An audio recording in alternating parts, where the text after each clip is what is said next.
வணக்கம். என்கிட்ட ஒரு மாதத்துக்கு முன்னாடி ஒரு ஸ்போர்ட்ஸ் வீராங்கனை ஃபோன் பண்ணியிருந்தாங்க. கீர்த்தனா, எனக்கு உங்ககிட்ட பேசணுன்னு இருக்குது. எனக்கு கல்யாணம் ஆகி 2 வருஷம் ஆகுது. நான் எப்போவுமே ஸ்போர்ட்ஸில் ரொம்ப நல்லா பண்ணுவேன். பேஸ்கெட் பாலில் நான் எங்கள் ஸ்கூல்லையே டாப்பராக இருந்தேன். அண்ட் அது இல்லாமல் என்னோடய காலேஜ் இயர்ஸில் கூட அந்த பேஸ்கெட் பாலால் நான் ரொம்ப ஷைன் பண்ணேன். எனக்கு ஒரு கல்யாணம் ஆகிறதுக்கு முன்னாடியே என் ஹஸ்பண்ட் கிட்ட சொன்னேன், இங்கே பாருங்கள், கல்யாணம் ஆச்சுன்ற ஒரு காரணத்துக்காக நான் இதை விளையாடுறதை நான் நிறுத்திட மாட்டேன். எனக்கு இன்டர்நேஷ்னல் டூர்ஸுக்கெல்லாம் கூட என்னை அனுப்புவாங்க. என்னை ஃப்ரீயாக விடுறதுக்கு உங்களுக்கு இஷ்டமா அப்படின்னு சொல்லிட்டு கேட்டேன். எங்கள் ஹஸ்பண்ட் இஷ்டம் தான் சொன்னார். நான் அதுக்கப்புறம் கல்யாணம் ஆகிடுச்சு. ஒரு 3 monthsலேயே நான் சைனா போயிட்டு விளையாடுற மாதிரி இருந்துச்சு. நான் போயிட்டு வந்துட்டேன். அப்போல்லாம் அவர் என்கரேஜ் பண்ணார். அந்த மாதிரி ஒரு 3 times நான் வெளில போயிட்டு வந்தேன். பாஸ்கெட் பால் விளையாட்டு வந்துட்டேன்.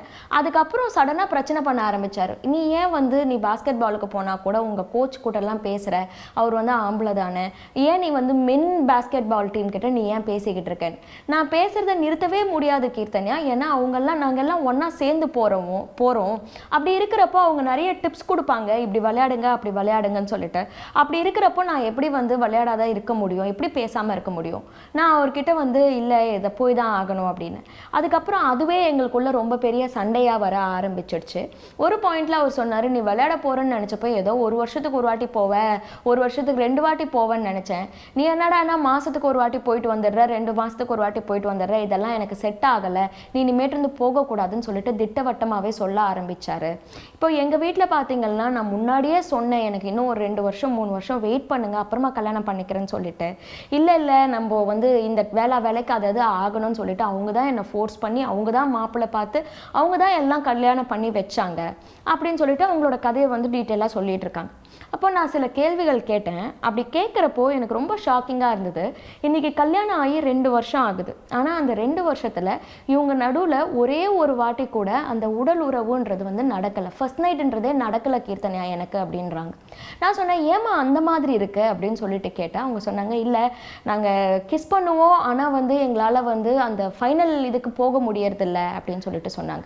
நீங்கள் டாக்டர்ஸ் கிட்ட கூட போய் பார்த்தோங்க, செக்ஸாலஜிஸ்ட் கிட்ட கூட போய் பார்த்தோம், நீங்கள் ட்ரை பண்ணிங்கன்னா தான் நடக்கும் அப்படின்றாரு.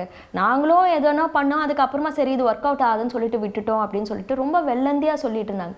எனக்கு இது கேட்குறப்பவே ரொம்ப ஷாக்காக இருந்துச்சு. ஒரு நிமிஷம் யோசிச்சு பாருங்க, ஒரு திருமண பந்தம் அப்படின்றது எதுக்காக?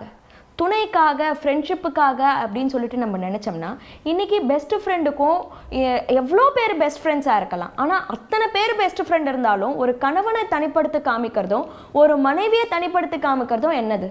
திருமணம்ன்றதேன்றது ஒரு செக்ஸுக்கான நம்ம வாங்குகிற ஒரு லைசன்ஸ் தானே. அந்த லைசன்ஸ் இல்லைன்னா அது அசிங்கமாக பேசப்படுது. அதுவே அந்த லைசன்ஸ் இருந்ததுன்னா அது ஒரு புனித உறவாக மாறிடுது. அந்த லைசன்ஸுக்காக நான் ஏற்படுத்திக்கிற பந்தம் இன்னைக்கு எந்த மாதிரியான சூழ்நிலையில் இருக்குன்னா, 2 வருஷம் கழிச்சும் அது நடக்கலை.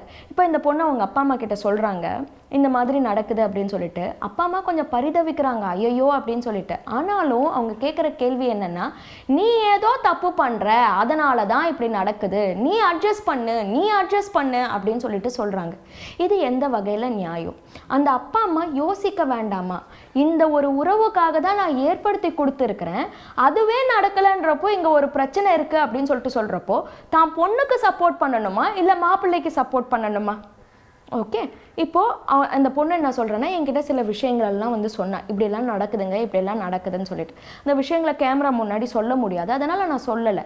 ஆனால் எனக்கு க்ளீனாக புரிஞ்சுது, இது அட்ஜஸ்ட் பண்ணி வாழற பந்தமே கிடையாது, இது முறிச்சு விடுற பந்தம் தான். ஏன்னா அந்த பையனுக்கு சுத்தமாக செல்ஃப் கான்ஃபிடென்ஸ்ன்றதே கிடையாது. அந்த செல்ஃப் கான்ஃபிடென்ஸ் இல்லாததுனால தன்னோட உடல் மேலேயும் அவனுக்கு மாஸ்டரி கிடையாது. அது இல்லாமல் இப்போ உடல் ரீதியாக சில ப்ராப்ளம் இருக்குன்னு வச்சுக்கோங்களேன், அது வேற விஷயம், அது டாக்டர் கிட்ட போயிட்டா அது சரி பண்ணிக்க முடியும். ஆனால் இந்த கேஸில் இருக்கிறது மைண்ட் லெவலில் பயங்கர காம்ப்ளெக்சிட்டிஸ். அவனுக்குன்னு சொல்லிட்டு ஃப்ரெண்ட்ஸ் யாருமே கிடையாது. இப்போ இந்த பொண்ணு ஏதாவது ஒரு விஷயம் தன்னோட சுய இஷ்டத்தில் ஏதாவது பண்ணணும்னு நினச்சா கூட அதை அணுக்கி வைக்கணும்னு நினைக்கிற ஆள். வேற யார்கிட்ட பேசினாலும் சந்தேகம்னு சொல்லிட்டு இருக்கிற ஆள். இப்போ இந்த பொண்ணோட மனசில் இருக்கிற அன்பு எல்லாமே செத்து போச்சு. இப்போ செத்து போன அன்பை நீ திரும்ப நீ வளர்த்துக்கிட்டு எப்படி வாழ முடியும்? அம்மா இது வேலைக்கு ஆகாது, இருக்கக்கூடாது, நீ விட்டுட்டு வந்துரு, நீ உன்னோட வாழ்க்கை நல்லா சம்பாதிக்கிற பொண்ணு அது, நல்லா உன் வாழ்க்கையை பார்த்துக்கோ அப்படின்னு சொல்லிட்டு சொல்கிறேன். மேடம் நானும் இதே தான் எங்கள் அப்பா அம்மா கிட்ட சொல்கிறேன். எங்கள் அப்பா அம்மாவும் கேட்டுக்க மாட்டேன்றாங்க. அது இல்லாமல் எங்கள் ஹஸ்பண்ட் அதை கேட்டுக்க மாட்டேன்றாரு. நம்ம 2 பேரும் இப்படியே வாழ்ந்துடலாம், சொசைட்டி முன்னாடி நம்ம அவமானப்பட வேண்டாம்னு சொல்லிட்டு எனக்கு டிவோர்ஸ் கொடுக்க மாட்டேன்றாரு மேடம். இப்போ நான் என்ன பண்ணுறது சொல்லுங்க அப்படின்னு சொல்லிட்டு கேட்குறாங்க. எனக்கு இதுக்கு என்ன சொல்கிறதுன்னே தெரியல. இது ஒரு பெரிய போராட்டமாக தான் இருக்க போகுது. இன்றைக்கி அந்த பொண்ணுக்கு கல்யாணம் 21 வயசில் பண்ணி வச்சுருக்காங்க. 23 வயசில் இந்த நிலைமை. இன்னும் விவாகரத்து வாங்குறதுக்குள்ளே ஒரு 5 வருஷம். அந்த விவாகரத்துன்றது 27 வயசில் வந்துட்ட பிறகு அதுக்கப்புறமா அது வாழ்க்கையை தொடங்கி இன்னொரு துணையை பார்த்து, இப்போ இன்னொரு துணையை பார்க்குறது கூட என்ன ஆகும், பூனை சுடுபாலில் நாக்கு விட்ட பிறகு திருப்பியும் வெளுத்ததெல்லாம் பார்க்குறப்போ திரும்பி ஓடும் தானே. இப்போ இந்த பொண்ணுக்கு அந்த ஆண்களை பார்த்தாலே மைண்டில் எவ்வளோ பெரிய ஒரு ரணம் வரும். இதெல்லாம் எதுக்காக?